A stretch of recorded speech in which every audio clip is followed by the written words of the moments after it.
दोस्तों आज की सुपर कुल 35 प्रश्न हो गए जो आप सबको पता होने चाहिए और हर चैप्टर को हमने टच किया है। जैसा पेपर आता है वैसा ही आपको इस वीडियो में सुपर फास्ट तरीके से कराने वाले बिना रुके। आइए पहला प्रश्न करेंगे और पहला प्रश्न कहता है कि जलियांवाला हत्याकांड कब हुआ था। तो आप बता दें 13 अप्रैल 1919 को दोस्तों जलियांवाला हत्याकांड पंजाब के अमृतसर शहर में हुआ। और आपको यह भी जानना चाहिए कि किसके कहने पर यह किया गया। जनरल ओ डायर के कहने पर हमारा क्या जाएगा 13 अप्रैल 1919 ऑप्शन नंबर सी लॉक हो जाएगा। आगे बढ़ेंगे question number second. Sardar Sarovar बांध कहां पर अवस्थित है। सरदार सरोवर की बात अगर की जाए प्यारे तो याद रखिएगा यह आपके गुजरात राज्य में अवस्थित है, इसलिए विकल्प हमारा डी चला जाएगा।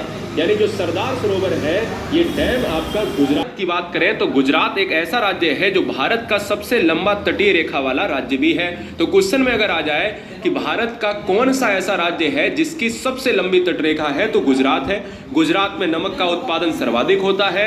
और अगर हम बात कर लेते हैं क्वेश्चन नंबर तीसरे की तो आइए जानते हैं। देखिए पिन वैली नेशनल पार्क सरल सरल सब जानते हैं, जैसे मानस अभ्यारण्य कहाँ है ना, काजीरंगा अभ्यारण्य कहाँ है, असम में है। इसी तरीके से आप पिन वैली अगर नेशनल पार्क पूछ ले तो आपको पता होना चाहिए दोस्तों कि ये कहाँ पर है, हिमाचल प्रदेश में है। यदि आप नए हैं गुरुजी वर्ल्ड एग्जाम स्टडी पर तो ईमानदारी से किस ग्रह में उपग्रह की संख्या सबसे अधिक है। अगर आप देखिएगा दोस्तों तो जो सूर्य है दोस्तों, सूर्य के चारों तरफ जो परिक्रमा लगाएगा वो ग्रह लगाएगा, क्या बताइए। और ग्रह के जो चारों तरफ परिक्रमा लगाएगा वो कौन होगा, उपग्रह होगा। तो ग्रह के जो चारों तरफ परिक्रमा लगाता है वो उपग्रह, या इनको भी हम कह सकते हैं चंद्रमा। यानी अगर आपसे पूछा जाए कि कौन से ग्रह के सबसे ज्यादा सैटेलाइट हैं तो बृहस्पति के हैं। और अगर ये पूछा जाए कि पूरे सोलर सिस्टम में सौर मंडल का सबसे बड़ा ग्रह कौन सा है तो भी बृहस्पति है। और अगर ये पूछा जाए कि पीला रंग का ग्रह कौन सा है तो बृहस्पति है। अगर ये पूछा जाए दोस्तों नीले रंग का तो पृथ्वी है। और हरे रंग का अरुण और वरुण है। चलिए भारत की खोज किसने की, या कहा जाए भारत के समुद्री मार्ग की खोज किसने की दोस्त, तो 1498 ईस्वी में क्या है, 1498 ईस्वी में आपके वास्को डिगामा जो है कालीकट के बंदरगाह पर आता है। राजा जमोरिन उसका स्वागत करता है। तो भारत के केरला क्षेत्र, कालीकट क्षेत्र यानी दक्षिण भाग की बात होती है।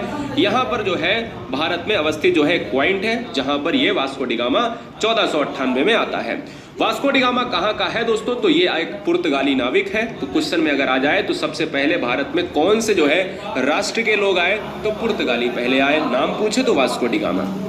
मनुष्य ने सबसे पहले किस जंतु को पालतू बनाया, हर चैप्टर टच किया है, सामान्य ज्ञान के सारे चैप्टर, साइंस हो कंप्यूटर हो, ठीक है ना। पढ़ाई की जानकारी लेना हो तो सब्सक्राइब करें यूपीएससी पेट और यूपीएससी सीएससी सारे एग्जाम वर्ल्ड के लिए सब्सक्राइब करें। पढ़ाई एजुकेशन रिलेटेड जितने भी जानकारी एजुकेशन से रिलेटेड है, कोई भी फॉर्म हो सब्सक्राइब करें और नया ब्लैक आइकन पर दबाएं, सब्सक्राइब करें। यूपीएससी हो चाहे पीसीएस हो चाहे पेट हो, दरोगा, एसआई, अग्निवीर, कोई भी भर्ती हो, एसएससी, सीजीएल, एमटीएस, सब सब्सक्राइब करें वीडियो अच्छा पाने के लिए। इस वीडियो में हम यूपी ट्रिपल एससी पेट एग्ज़ाम 2021 का पूरा पेपर सॉल्व करेंगे। दोस्तों यह फर्स्ट शिफ्ट का पेपर है और ई सीरीज है। तो आइए इनके सभी प्रश्नों को हम देख लेते हैं। सबसे पहले देखिए पहला प्रश्न आपके सामने है, ब्लीचिंग पाउडर का रासायनिक नाम यह भी है। आपको इसमें ब्लीचिंग पाउडर का रासायनिक नाम बताना है। तो इसका रासायनिक नाम होता है दोस्तों कैल्शियम ऑक्सीक्लोराइड और रासायनिक सूत्र होता है CaOCl2। तो इस तरह से बी ऑप्शन आपका इसमें सही है। नेक्स्ट पूछा गया है आपसे 18 कैरेट सोने में खरे सोने का प्रतिशत क्या होता है। तो खरे सोने का प्रतिशत जो होता है वो 75% होता है 18 कैरेट सोने में। नेक्स्ट पूछा गया है संतरे में बहुतायत में होता है। तो संतरे में बहुतायत में क्या होता है, विटामिन सी होता है सबसे ज़्यादा। नेक्स्ट मैथ से संबंधित है। तो इसको देखिए इसमें जो है आपका सी ऑप्शन सही है। कैसे सॉल्व करेंगे इसको, जो क्वेश्चन मार्क है उसके स्थान पे आप x मान लीजिए और उसके बाद पूरे का होल स्क्वायर कर दीजिए दोनों तरफ का। उसके बाद x का मान बहुत ही आसानी से आ जाएगा, 324 आ जाएगा। ठीक है, सॉल्व करेंगे तो अभी टाइम ज़्यादा लग जाएगा, इसलिए हम सिर्फ आंसर बताते हुए चलेंगे। प्रकाश वर्ष किसके मापन की इकाई है। तो दोस्तों प्रकाश वर्ष जो है एक वर्ष में निर्वात में प्रकाश द्वारा चली गई दूरी की इकाई है। नेक्स्ट पूछा गया है आपसे 6 नंबर क्वेश्चन यहाँ से है, √5 - √3 अपान √5 + √3 ये किसके बराबर है दोस्तों?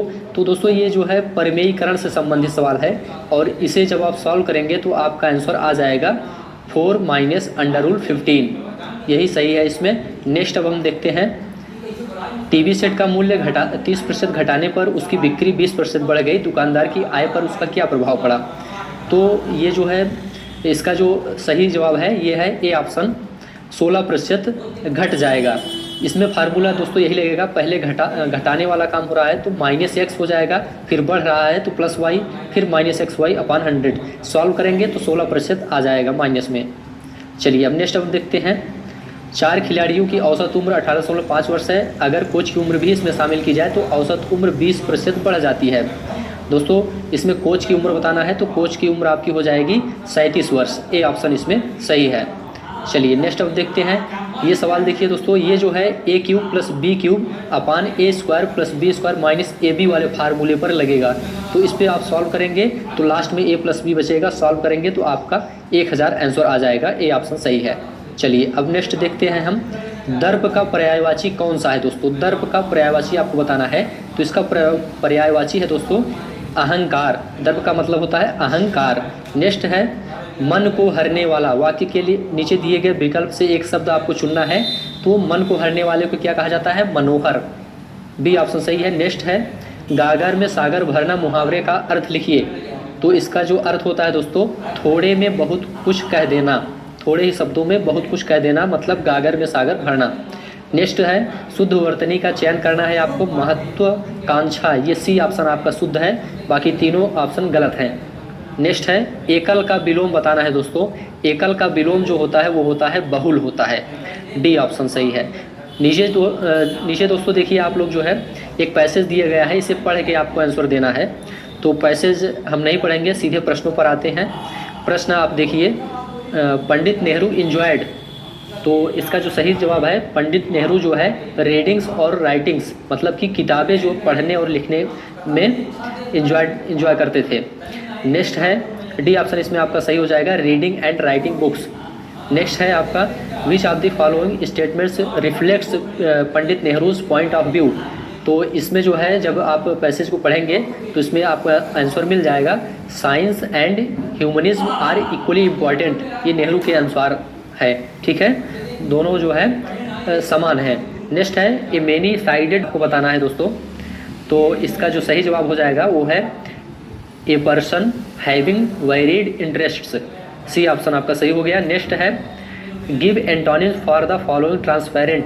ट्रांसपेरेंट का एंटोनिम्स आपको बताना है, विलोम बताना है, तो ओपाक हो जाएगा, ठीक है, सी ऑप्शन सही है। नेक्स्ट है give synonyms for the following famous, मतलब कि पर्यायवाची आपको बताना है। तो इसमें आपका सही हो जाएगा दोस्तों सी ऑप्शन, पॉपुलर। फेमस का मतलब वही पॉपुलर हो गया, साइनोनिम से ही आपका हो जाएगा। नेक्स्ट आप देखिए नीचे दिए गए विकल्प से संबंधित शब्द का चयन कीजिए। पक्षी विज्ञानी पक्षी से संबंधित है दोस्तों, तो नृविज्ञानी किससे संबंधित है? ये मानव से संबंधित है। चलिए हो गया आपका ये।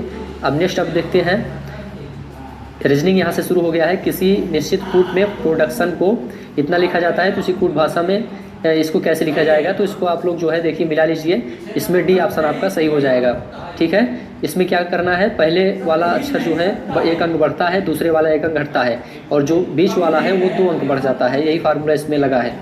चलिए नेक्स्ट है रीता की ओर इशारा करते हुए निखिल ने कहा, मैं उनकी माँ के पुत्र का इकलौता पुत्र हूँ। रीता निखिल से किस प्रकार संबंधित है ये आपको बताना है। तो दोस्तों ये जो है बुआ के रूप में संबंधित है, तो डी ऑप्शन आपका इसमें सही हो जाएगा, बुआ के नाम से बुलाएगा। नेक्स्ट है यदि किसी वर्ष में 25 अगस्त को गुरु सी 5 सोमवार होंगे उस महीने में, अगस्त के महीने में।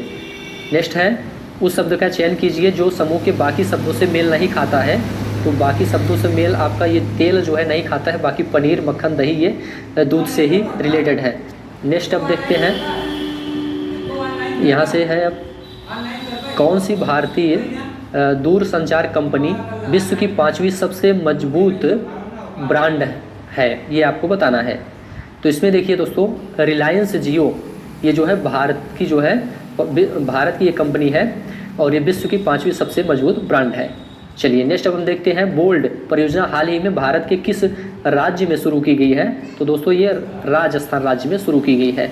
नेक्स्ट है संयुक्त राष्ट्र की कोवैक्स योजना के अंतर्गत कोविड-19 की मुफ्त वैक्सीन पाने वाला पहला देश कौन सा है, ये आपको बताना है। तो घाना सही हो जाएगा, डी ऑप्शन। नेक्स्ट है निम्न में से किस शहर में लाइट हाउस परियोजना का क्रियान्वयन नहीं हुआ है, आपको बताना है। तो रांची, अगरतला, चेन्नई में हुआ है और पटना में नहीं हुआ है। नेक्स्ट अब देखेंगे उस भारतीय पहलवान का नाम क्या है जिस पर हाल ही में डोपिंग के लिए 2 साल का प्रतिबंध लगाया गया है। दोस्तों उनका नाम है सुमित मलिक, बी ऑप्शन आपका सही है। चलिए नेक्स्ट देखते हैं भारत का वह कौन सा प्रथम राज्य है जहां end to end e cabinet प्रणाली लागू की गई है। तो सही जवाब है B option, Himachal Pradesh. Next अब हम देखेंगे किस भारतीय मंत्रालय द्वारा हाल ही में 2019 से लेकर 2020 के लिए UDISE प्लस शुरू किया गया है। तो दोस्तों ये जो है शिक्षा मंत्रालय द्वारा शुरू किया गया है, बी ऑप्शन आपका सही है।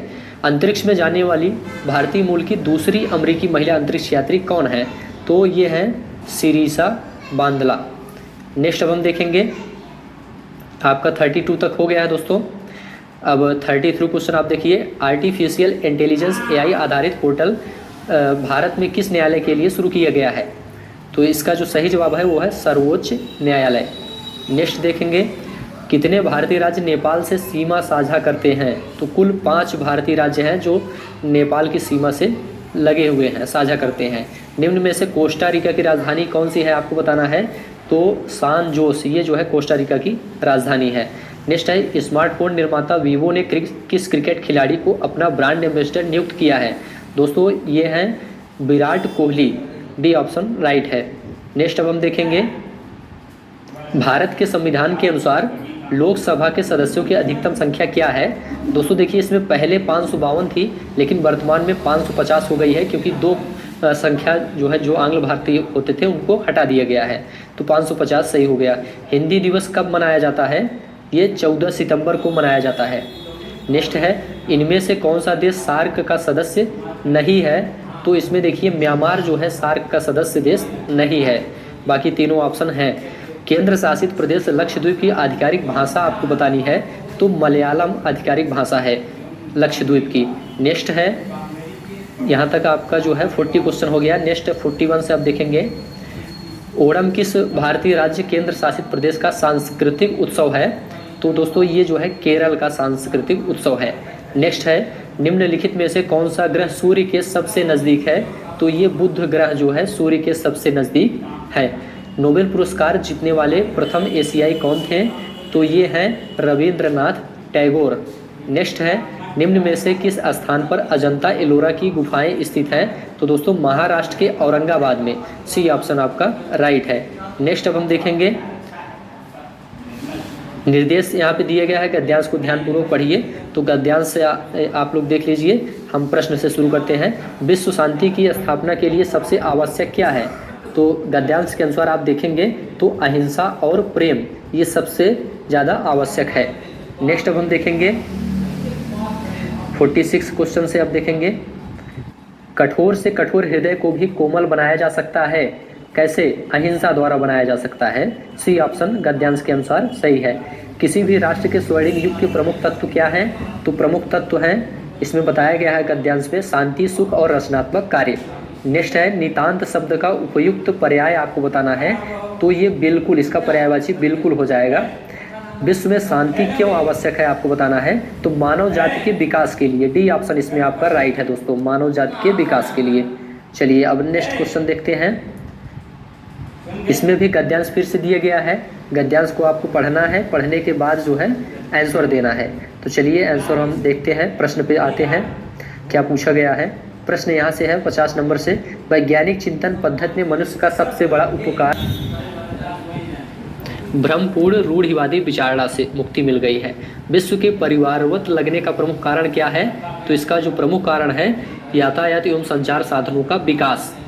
हस्तामलक शब्द से अभिप्रेत है आपको बताना है, तो ये है इसमें अस्पष्ट और अनायास बोधगम्य, सही हो जाएगा गद्यांश के अनुसार है। वैज्ञानिक से आशय आपको बताना है दोस्तों, इसमें आशय इसका है स्वस्थ एवं संतुलित चिंतन, ये वैज्ञानिक चिंतन से आशय है इसका। नेक्स्ट है मानव विज्ञान की सबसे बड़ी शक्ति इसलिए कही गई है क्योंकि इसके बल से मनुष्य प्रकृति और प्राणी जगत का सिरमौर